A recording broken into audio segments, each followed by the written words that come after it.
Boa noite. 7 de outubro de 2024, segunda-feira. Veja agora os destaques desta edição. Mortandade de peixes no Rio Acre deixa em alerta a comunidade do Panorama, aqui em Rio Branco. Novas bombas de captação de água do Saerb são apresentadas pela Prefeitura de Rio Branco. Depoimento de prefeito eleito de Feijó contradiz declaração do presidente do TRE sobre tranquilidade nas eleições acreanas. Tião Bocalon é reeleito em primeiro turno para a Prefeitura de Rio Branco.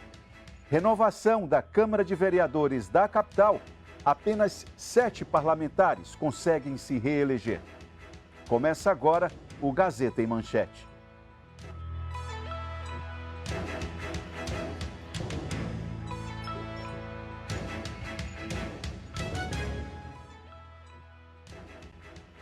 Mortandade de peixes é registrada no Rio Acre, na região da comunidade do Panorama, aqui em Rio Branco. Olha só como é que amanheceu o nosso rio. As imagens estão cheias, completamente cheio de peixe ou de morto que morreram sem oxigênio, devido à poluição, devido à queimada, e aí resultou nisso aí, ó. As imagens foram gravadas no último sábado pelos moradores da comunidade do Panorama, em Rio Branco. Nos vídeos é possível perceber centenas de peixes mortos. Alguns foram encontrados nas margens do rio, outros boiando na água. A chuva foi para matar tudo, chuva ácida desceu. E fora aí, ó. Aqui pra cima também tá lotado. Tudo aqui, a gente vê só lá em cima, a gente vê só o branco ó, de peixe morto. Não tem nem como calcular quantos peixes foram encontrados mortos, mas são de diferentes espécies e tamanhos. Segundo os ribeirinhos, eles teriam morrido por falta de oxigênio causado pela chuva negra que caiu na região. O fenômeno chuva negra é uma manifestação direta da intensificação das queimadas. Ele ocorre quando partículas de fuligem se misturam ao vapor da água. Quando essa umidade se precipita na forma de chuva, traz resíduos de carbono. Mas sem uma coleta de amostra dos peixes para análise, fica impossível garantir o que teria causado a morte desses animais. Não chegou até nós nenhum material coletado, né, exemplares de peixes que foram vistos mortos, para que a gente pudesse fazer uma necrópsia e analisar se tem alguma relação possível, na verdade, né, porque uma análise dessa é um pouco mais complexa. Mas, a princípio, né, se os peixes já estão no local onde a água já está comprometida em termos de qualidade por conta da seca, né, do excesso de calor, é possível que haja uma combinação das duas coisas, sim.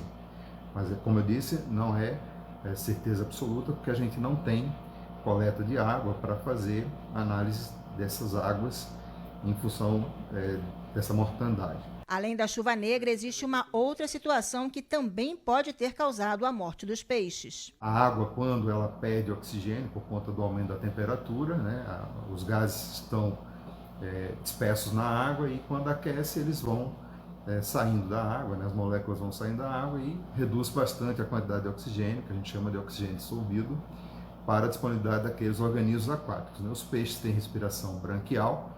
Eles têm brânquias, né, que popularmente se chamam de guelras, e através dessas brânquias eles têm que ter contato com a água, com oxigênio em quantidade suficiente para respirar. Em não terem essa quantidade de oxigênio suficiente, eles morrem sufocados. Sem uma análise específica, o que pode ser considerado como real causa da morte seria a ocorrência das duas situações, ou seja, a chuva negra aliada à falta de oxigênio na água. A princípio, a grande possibilidade é de que tenha havido uma redução drástica da quantidade de oxigênio na água, até porque, como a chuva foi muito intensa, arrastou muito material que estava nas regiões de margens, além da própria chuva que levou para dentro dos ambientes aquáticos uma quantidade maior de material em suspensão. E isso, obviamente, pode sim ter interferido na quantidade de oxigênio, porque aumenta a quantidade de processos que ocorrem em ambientes aquáticos, principalmente numa situação extrema, né? Bom, Saerb apresenta as novas bombas de captação adquiridas pela Prefeitura de Rio Branco. A Prefeitura de Rio Branco, por meio do Saerb, vai substituir as bombas de captação para melhorar a distribuição de água na capital. As bombas vão atender 4 regionais mais problemáticas no que se refere à distribuição. São 8 conjuntos de bombas mais 2 motores, totalizando um investimento de R$4 milhões, que prometem melhorar em até 70% a distribuição de água na capital. A melhoria vai se dar em vários pontos da cidade, em vários reservatórios, inclusive, né? Então, Comaro, Santo Afonso, a parte do Bem-TV, a parte do Placas, o Horto Florestal e o Central vão estar tendo essas bombas substituindo outras bombas antigas. Vale lembrar que tem reservatório que tinha apenas uma bomba. Quebrou, tinha que recuperar, parava tudo. Então, com isso aqui vai ter bomba a titular, a rodando e mais a reserva. Então, a intenção é não ter essa intermitência, essa quebra, né? Porque às vezes a gente está numa constância de mais de mês, captando, tratando, distribuindo água 100%, que na fé quebra uma bomba dessa atrapalha. Então, é para isso, para poder levar para os nossos usuários uma qualidade de serviço melhor. De acordo com o diretor, outros investimentos estão previstos para a melhoria do abastecimento. Assim que sair a liberação do recurso federal para o emergencial da captação, são mais 4 novos. Então, nós estamos falando de, acho que a maior compra, inclusive, dos últimos, talvez, todos os tempos do Saerb. As bombas possuem um tempo útil e precisavam ser substituídas. De acordo com o prefeito, há aproximadamente 23 anos, elas não eram trocadas. Infelizmente, há muito tempo não se fazia isso, porque o objetivo era deixar o sistema cada vez pior para poder privatizar. Nós não deixamos privatizar porque a gente sabe do problema que ia dar. Privatização, a água ia passar a custar o preço da energia elétrica. Quem tem dinheiro paga, mas principalmente os mais pobres não iam conseguir pagar, pode ter certeza disso. E vamos ver em instantes a festa da reeleição de Tião Bocalon aqui na capital. Voltamos já.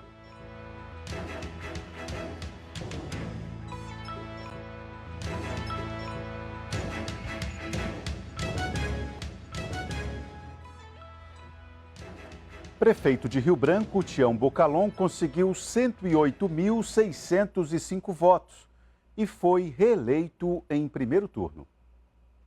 A eleição em Rio Branco foi a mais tranquila dos últimos anos, assim como a campanha, onde muitos candidatos a vereador nem apareciam. Mas nas urnas, eles chamaram a atenção pela quantidade de votos. Para a Prefeitura de Rio Branco, Tião Bocalon conseguiu se reeleger com 54,82% dos votos.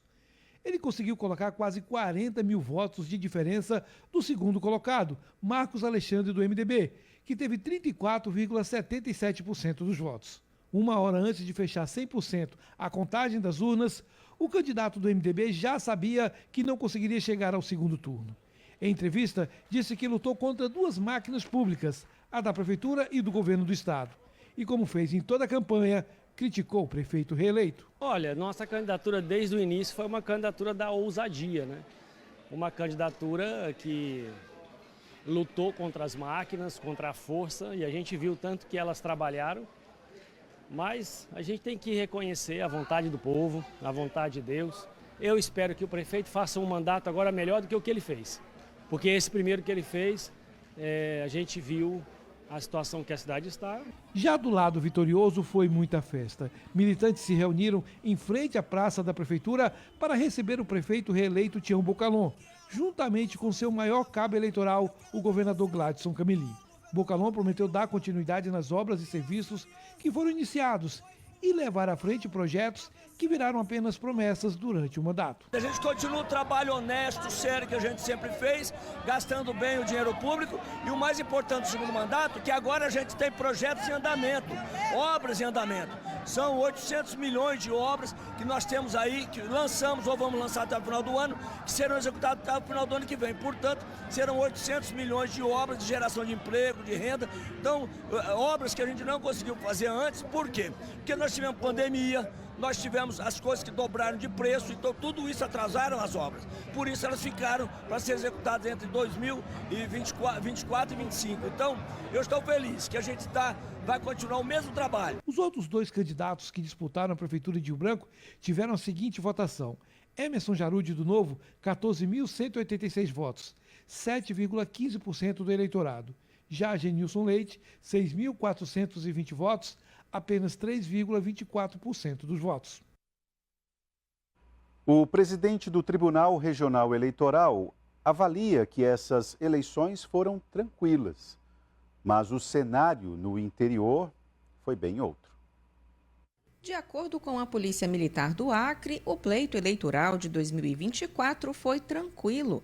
Aproximadamente 1.400 policiais militares se deslocaram para as áreas mais distantes do município e da zona rural ainda no sábado, para garantir a segurança.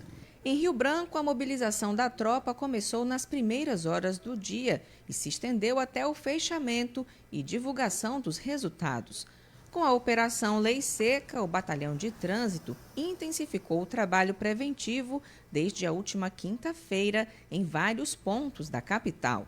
Como resultado, durante todo o período de votação, foi registrada apenas uma ocorrência de acidente de trânsito sem vítima, envolvendo um condutor não habilitado. Ao final do pleito, a Polícia Militar computou 47 denúncias pelo 190, sendo 39 de compra de votos, 5 de boca de urna e outros 3 com registro de boletim de ocorrência. Para o comandante-geral da PM Acre, Coronel Luciano Fonseca, as ações de segurança foram exitosas tanto na capital quanto no interior.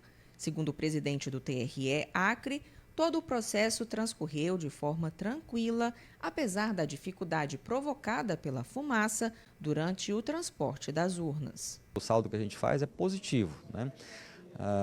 Muita tranquilidade. Problemas acontecem, né? Porque é uma logística muito grande, envolve muitas pessoas e o nosso desfavorável é justamente a situação dessa fumaça, né? Dessa cortina de fumaça, né? Que prejudicou o cumprimento integral da logística.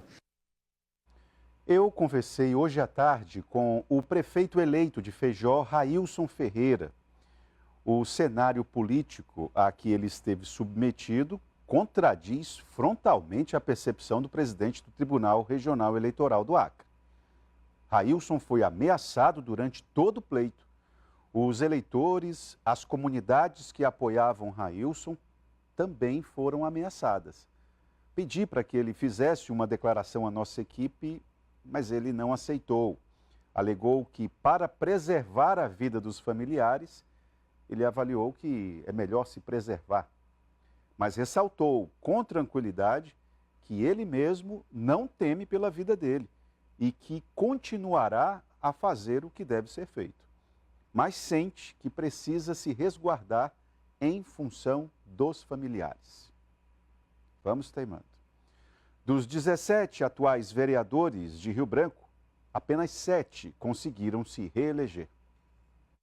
Historicamente, a Câmara de Rio Branco sempre tem muitas mudanças de uma legislatura para outra.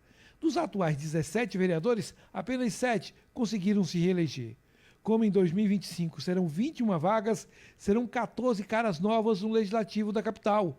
O grande vencedor dessa eleição foi o Partido Progressistas, que conseguiu eleger 6 vereadores. Bruno Moraes, com 5.898 votos, Samir Bistene, com 5.704 votos, Ayashi, com 5.497, Felipe Tchê, 4.979, Luciene da Droga Vale, 4.007 e Euzinha Mendonça, com 4.755 votos. O PL elegeu Raimundo Neném, com 4.141 votos, Joaquim Florencio, com 4.022, Antônio Moraes, com 3.482 votos. União Brasil veio com Joab Lira, com 4.080 votos. Matheus Paiva, 2.982. Rutênio Sá, 2.775. O MDB conseguiu 3 cadeiras. Nenê Almeida, com 3.827 votos. Heber Machado, 2.991 votos. E Fábio Araújo. E o PSDB elegeu Márcio Mustafa, com 3.333 votos. Leôncio Castro, com 2.607 votos. Já o Podemos colocou João Paulo da Silva, com 2.298 votos. O Solidariedade, Moacir Júnior, com 2.258 votos. O PT passa a ter um representante na Câmara, André Camay, com 2.240 votos. O Republicanos, com Zé Lopes, com com 2.153 votos. Os 10 vereadores que não se reelegeram ficaram como suplentes. Para o presidente do Tribunal Regional Eleitoral, a eleição em Rio Branco teve apenas algumas infrações de pequena monta, que não afetaria o resultado nas urnas. Eu quero destacar muito para os senhores essa inteira afinidade entre as nossas forças de segurança, dentre as quais se inclui a Polícia Rodoviária Federal também, no sentido de unir esforços para restabelecer o império da lei, da legalidade, da ordem, né? Assegurar a segurança, né, dos candidatos, dos eleitores, né? Essa semana ainda tivemos notícia de uma carreata no interior, que havia, né, uma candidata seria vítima de um atentado. A Polícia Federal foi acionada, rapidamente entrou em cena, né, com presença ostensiva, né? A Polícia Militar também reforçou a segurança, né? E a Polícia Civil é nossa parceira também, onde nos municípios onde a Polícia Federal não pode estar por conta de efetivo, é a Polícia Civil que está assumindo, né, a responsabilidade pela lavratura dos flagrantes e dos termos circunstanciados de ocorrência policial.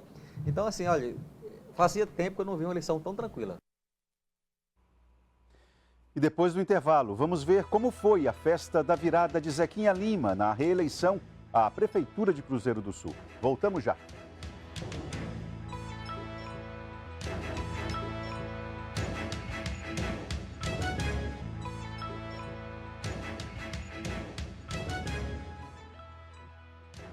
Vitória de virada marca a eleição em Cruzeiro do Sul. Zequinha Lima vence as eleições com apenas 197 votos de diferença.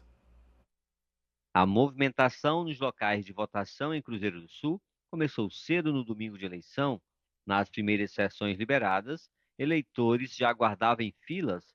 Maria Denir das Chagas chegou às 5h30 da manhã e foi a primeira a votar na sua sessão. Mais cedo, porque eu tô doente no joelho, né? Aí eu tinha medo da fila, né? A fila muito grande. E aí eu cheguei cedo, já votei, já vou para casa. O barbeiro José Maria Braga também aproveitou o início da votação para cumprir sua obrigação eleitoral.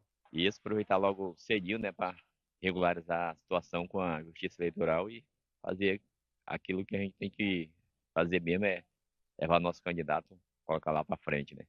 As escolas com maior movimentação foram do Henrique Ruth, com 12 sessões, seguido pela Madre Dogundes Becker, no 2º distrito, com 9, e a Escola Antônio de Barros Freire, com 8 sessões. Os candidatos Jéssica Salles e Zequinha Lima votaram pela manhã. A candidata Jéssica veio acompanhada da mãe, Antônia Salles, deputada estadual, e votou na sessão 40 na Escola Flodoardo Cabral.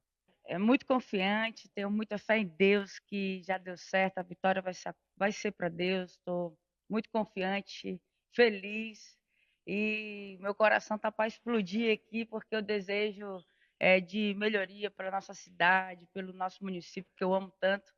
Zequinha Lima veio acompanhado do governador Gladson Cameli e do deputado estadual Nicolau Júnior. O candidato cumprimentou eleitores e em seguida votou na sessão 15 da Escola Braz Aguiar, no centro da cidade. Uma campanha bonita, uma campanha que envolve a união das pessoas por Cruzeiro do Sul para fazer mais pela nossa cidade. Agora é o momento da gente colher os frutos. Fizemos uma campanha limpa, respeitando as pessoas, respeitando o eleitor, mas, acima de tudo, dizendo o que é que a gente pretende fazer para os próximos 4 anos. A eleição seguiu de forma tranquila em Cruzeiro do Sul. Cerca de 270 agentes de segurança do Estado estavam nas ruas e comunidades para garantir a tranquilidade do pleito. Segundo o coronel Edivan Rogério, comandante do policiamento na região do Juruá no dia da eleição, apenas 2 prisões foram realizadas na região. Nós tivemos a situação de um flagrante de compra de votos lá na comunidade Cocal, no Rio Bagé, no Marechal Thaumaturgo, e aqui na Escola João Kubitschek, um cidadão que estava filmando o seu voto, que é proibido pela Justiça Eleitoral, foi flagrado também e foi conduzido até a delegacia da Polícia Federal. Às 3h da tarde, quando a votação encerrou, as sessões já estavam sem filas. A apuração ocorreu na sede do TRE, em Cruzeiro do Sul.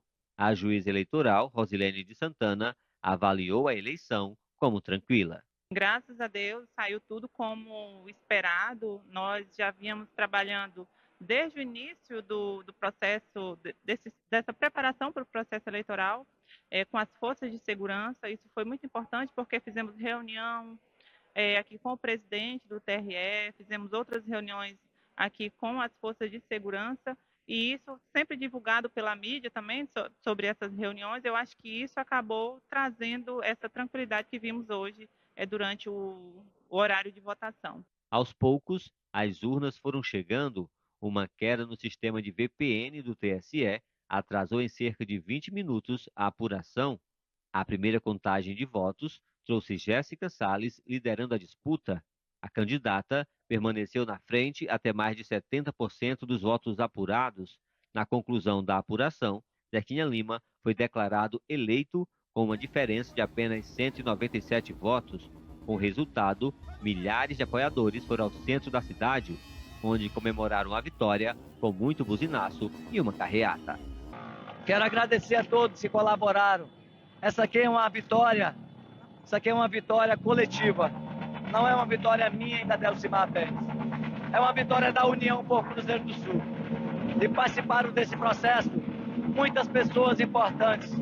Nossos deputados, nossos senadores, nosso governador Glácio Cameli, senadora Maílza, enfim, principalmente o povo de Cruzeiro do Sul. Quero agradecer ao povo de Cruzeiro do Sul, que soube entender que nós conseguimos unir para que a gente possa fazer mais por essa cidade. A partir do dia 1º de janeiro, nós não teremos a continuidade desse governo. Nós teremos um novo governo e podem esperar de mim e da Delcimar uma gestão muito mais participativa, uma gestão com muito mais ações para ser feita em Cruzeiro do Sul, porque nós preparamos a prefeitura. Um dos municípios onde a eleição também foi muito acirrada foi em Brasileia. Vamos ver como foi a disputa por lá no dia da eleição. O candidato do Partido Progressistas, Carlinho do Pelado, foi eleito prefeito do município de Brasileia. Dos 15.579 votos válidos, ele recebeu 7.891, o que representa 52,37% do total. Em segundo lugar, com 7.177 votos, 47,63% do total, ficou a candidata Leila Galvão. Carlinhos do Pelado, prefeito eleito de Brasileia, já foi por 2 vezes vereador e vice-prefeito. Ele tem 51 anos, é casado e possui o ensino fundamental completo. Eu já estou há 20 anos nessa correria política e pela primeira vez eu estou muito nervoso. Nunca tinha ficado tão nervoso, mas a emoção é diferenciada, né? Porque nós estamos concorrendo a um cargo maior, um cargo que nós sempre quisemos, sempre desde criança, da idade do meu Davi aqui, que nós pensávamos e queríamos isso para a nossa vida. O município também elegeu 11 vereadores. São eles Marquinho Tibúrcio, Lucélia Borges, Djailson Américo, Jorge da Laura, Almir Andrade, Careca Gadelha, Reinaldo Gadelha, Leonir Furtado, Isabelle Araújo, Zemar e Beto Dantas. Quero agradecer aqui a toda a população do Brasileia que entendeu o nosso pedido e nos acompanhou no nosso período eleitoral. E após o intervalo, os detalhes do noticiário policial. Nós voltamos já.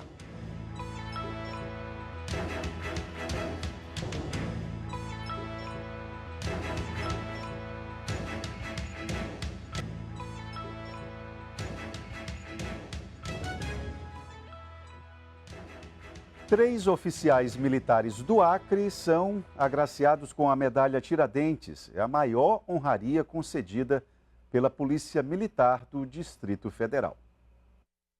O comandante-geral da Polícia Militar do Acre, Coronel PM Luciano Fonseca, o Coronel PM Dantas e o deputado federal Coronel Ulisses foram agraciados pelo comando da Polícia Militar do Distrito Federal com a maior honraria concedida pela corporação. A cerimônia ocorreu no Centro de Convenções Ulisses Guimarães, em Brasília, e contou com a presença de autoridades públicas e representantes da corporação. A medalha Tiradentes formalmente conhecida como Ordem do Mérito Alferes Joaquim José da Silva Xavier, é destinada a militares, parlamentares, autoridades públicas e agentes da sociedade civil. A medalha Tiradentes, a mais alta comenda concedida pela PMDF, simboliza a coragem, a integridade e o espírito de servir. Tiradentes é considerado o patrono das polícias militares do Brasil. Uma homenagem muito especial vai a cada um dos nossos policiais militares. Homens e mulheres que, mesmo com o risco da própria vida, mantêm-se altaneiros na guarda e sentinela desta capital. Meus cumprimentos a cada um dos comandantes gerais das polícias militares aqui presentes, contemporâneos de luta, pelo brilhante trabalho realizado em seus estados. Ausente na premiação, o coronel PM Dantas foi representado pelo general Leal, veterano do Exército Brasileiro. Com muita honra, eu represento um grande amigo meu, um grande irmão que eu tenho no estado do Acre, o coronel da PM Dantas, com quem eu tive o privilégio de operar, de trabalhar, de conjugar esforços no nosso querido estado do Acre. O coronel Dantas é uma pessoa exemplar, seja profissional ou pessoalmente, faz parte do meu círculo de amizades, e poder receber em nome dele esta comenda, para mim, é uma honra, um orgulho muito grande. Ao meu irmão, o coronel PM Dantas, o meu maior respeito e a minha mais tradicional continência. Forte abraço, meu irmão. Selva. O coronel Ulisses expressou seu agradecimento ao receber a medalha e elogiou o comando atual da Polícia Militar do Distrito Federal sob a liderança da coronel Ana Paula Barros. Isso se deu em razão de uma ação parlamentar que nós tivemos. Nós verificamos um vídeo que viralizou no Brasil todo, um juiz aqui do Distrito Federal, ele humilhando um policial militar, o policial André Gripe, e a gente entrou com a reclamação judicial junto ao CNJ, o CNJ acatou a decisão, e esse juiz ele foi punido disciplinarmente. E ele não só ofendeu o policial militar em si, naquele momento ele ofendeu toda a corporação, todos os policiais militares dessa briosa corporação do Distrito Federal. As outras polícias militares também se sentiram ofendidas. Cada profissional de segurança pública se sentiu ofendido naquele momento. Então, nós entramos com essa ação, informamos que iríamos entrar com essa ação, algumas pessoas achavam que não ia dar em nada, mas deu, com certeza. Isso vai ficar como um exemplo, a questão do respeito àqueles que dão a sua vida pela segurança pública, pela sociedade, verdadeiros anjos da guarda. E hoje a gente foi reconhecido com esse mérito Tiradentes em relação a termos agido de maneira a beneficiar o coletivo e enaltecer todas as polícias militares. A honraria foi criada por decreto e elevada à Ordem do Mérito em fevereiro de 2011, tornando-se a mais importante distinção honorífica da Polícia Militar do Distrito Federal. Corpo de Bombeiros de Cruzeiro do Sul encontrou na manhã de domingo o corpo de uma criança que havia desaparecido no Rio Juruá. Jacob Souza da Silva, de apenas 3 anos, estava com a família em um flutuante no porto de Cruzeiro do Sul quando desapareceu. Imagens de câmeras de segurança mostram o momento em que o menino flutua nas águas do rio antes de desaparecer. O sargento do Corpo de Bombeiros, Edmilson Damasceno, participou das buscas e falou do trabalho. Por volta das 18h30, a família deu falta de uma criança aqui na beira do rio, né? Uma criança de 3 anos. E aí, rapidamente, eles sentiram falta da criança, começaram a fazer algumas buscas, procurar e depois acionaram o Corpo de Bombeiros para fazer uma intervenção mais rápida no ambiente aquático. Segundo informações repassadas pela família de Jacob ao Corpo de Bombeiros, a criança desapareceu no final da tarde de sábado durante uma comemoração que acontecia naquela embarcação. Quando foi dada a falta, uma guarnição do Corpo de Bombeiros foi acionada, fez buscas, mas só conseguiu encontrar o corpo da criança na manhã de domingo. A verdade é que a família somente sentiu falta e, na verdade, eles estavam numa confraternização, né, onde eles estavam se preparando para iniciar uma confraternização, né, estavam se organizando e a criança veio a sair um pouco da vista dos pais e dos familiares, e daí, quando eles foram perceber da falta da criança, já era tarde demais. As buscas ocorreram durante a noite, usando mergulhadores e varreduras na superfície do rio. Segundo o sargento Edmilson Damasceno, o corpo do menino foi encontrado a cerca de 300 metros do local do desaparecimento. A gente já estava com cerca de 9 militares, na qual a gente já começou uma varredura aqui no ambiente mais raso e também já fazendo alguns mergulhos pontuais aqui na região. Pela manhã a gente deu continuidade fazendo alguns mergulhos e aí no primeiro mergulho a gente suspendeu e resolveu fazer uma busca superficial, e nessa busca superficial a gente localizou o corpo da criança 300 metros abaixo aqui do local que ele foi, da última vez que ele foi visto. Chegou a hora de sabermos outras notícias da área policial. Município de Tarauacá, bairro da Praia, Beco da Cigana.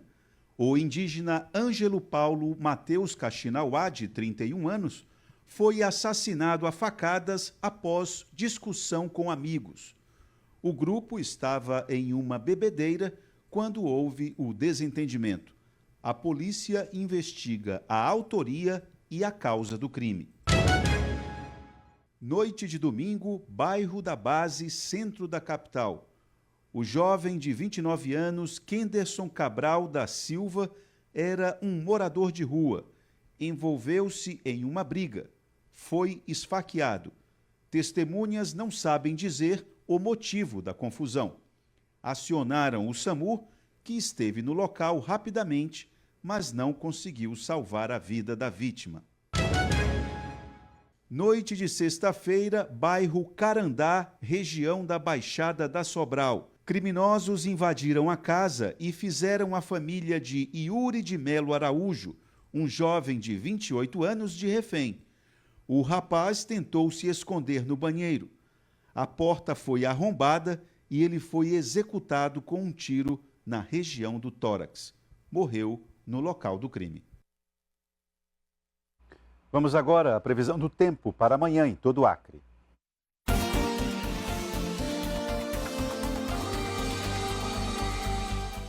Nesta terça-feira, o céu ficará parcialmente nublado, com temperaturas elevadas e áreas de instabilidade sobre grande parte do estado do Acre. O tempo será de claro a parcialmente nublado, com pancadas de chuva e trovoadas em áreas isoladas durante a tarde, devido ao aumento da convergência de umidade vinda do norte da Amazônia, associada também a fatores locais. A umidade relativa do ar ficará próxima de 100% no início da manhã e em torno de 40% durante a tarde. Em Rio Branco, a temperatura mínima deve ser de aproximadamente 24 graus Celsius, com a máxima de 35 graus Celsius. Vamos às temperaturas em algumas outras cidades, mínimas e máximas, vamos lá? Em Epitaciolândia, 36 graus Celsius de temperatura máxima, 23 de mínima. No Jordão, 33 de máxima, 23 de mínima. Em Porto Acre, 35 graus Celsius de temperatura máxima, 24 de mínima. E em Santa Rosa do Purus, 34 de máxima e 24 de mínima. E depois do intervalo, mais um transplante de fígado é realizado na Fundacre e dessa vez com uma dificuldade extra. Os detalhes em instantes.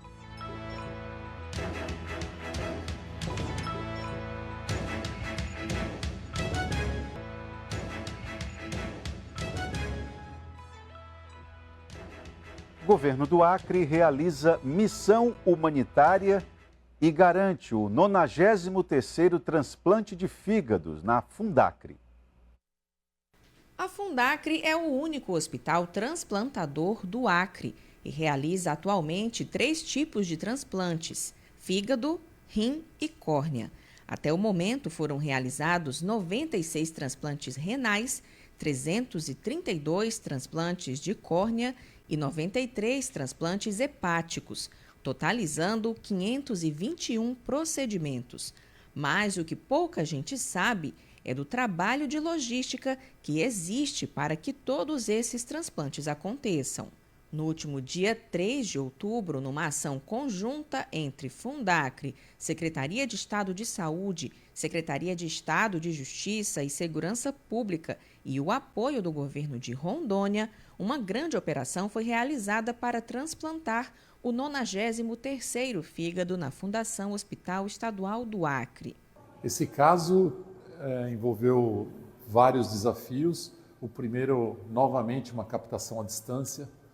E para isso a gente contou com a colaboração do governo, da Secretaria da Saúde, que ofereceram uma aeronave para isso, porque não tínhamos nem voo comercial, nem disponibilidade de FAB para poder fazer a captação desse órgão. Então a equipe aqui do hospital, o doutor Aloísio e a Valéria foram lá com essa aeronave e trouxeram o fígado que possibilitou o transplante. A missão começou às 4 da manhã, quando a equipe médica embarcou na aeronave do Ciopa Air, no aeroporto de Rio Branco, com destino à capital rondoniense. A captação do órgão ocorreu no pronto-socorro de Porto Velho e, após cerca de 3 horas e meia de cirurgia, a equipe seguiu viagem com destino a Rio Branco. Após o voo da aeronave de asa fixa, a equipe seguiu de helicóptero para agilizar a entrega do órgão. Toda a logística durou cerca de 10 horas e, apesar da gravidade do caso, numa operação que durou aproximadamente 4 horas, o procedimento ocorreu com sucesso e o paciente segue sendo acompanhado pela equipe multidisciplinar da Fundacre. Felizmente, foi possível a realização. Era um doador pediátrico para um adulto, o que tecnicamente dificulta. A gente teve que fazer uma modificação técnica em relação ao que a gente vem fazendo habitualmente. O resultado final ficou muito bom, mas lembrando que é um paciente de extrema gravidade, esperamos que ele tenha uma boa recuperação, porque o resultado final nos satisfez bastante. O do avião conta que esta foi a primeira missão do tipo envolvendo um avião de asa fixa do Ciopa Air. Foi uma correria desde de manhã, né? Pousando agora e sabendo que a partir desse momento alguém vai estar sendo beneficiado, vai estar recebendo esse órgão e terá uma vida saudável. E nós do Ciopa Air estaremos sempre à disposição para contribuir, com o que é que seja, pode ser de manhã, qualquer horário, de manhã, de tarde, de noite, de madrugada, estaremos sempre à disposição. Do helicóptero, o capitão Atos Albuquerque, colaborar para esse tipo de missão é muito significativo. Bem, para nós do Ciopa Air é uma satisfação poder estar auxiliando juntamente com a CESACRE e a Fundacre nesse transporte de órgãos. Nós sabemos que é uma vida que será salva, então para nós do Ciopa Air é uma grande honra. E assim nós terminamos esta edição. A você uma boa noite e até amanhã.